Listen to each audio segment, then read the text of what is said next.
نشوفها.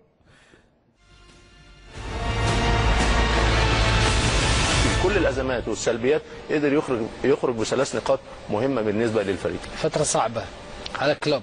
فتره صعبه وعليك وعليا. ايوه الترجي متقدم على الاهلي 1-0. 2-1 ان شاء الله. اسف اني اعطيك هالخبر يعني، بس قلت اخليك في الصوره اعطيك ابديت يعني. ان شاء الله.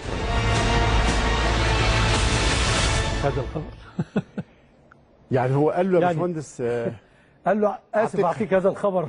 قال له كلوب هيبقى في موقف صعب. قال له صعب عليه وعليك. قال له عليا. طب عليا ليه؟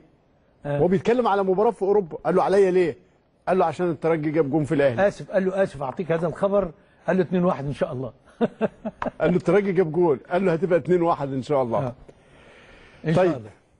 كابتن علي ماهر، نرجع مصر بقى. في اون سبورت نشوف الكابتن علي ماهر شاف اللي حصل في رادس ازاي. السلام عليكم. لا تنسوا الاعجاب بالفيديو والاشتراك في القناة تشجيعا لنا لنستمر بنشر المزيد ان شاء الله.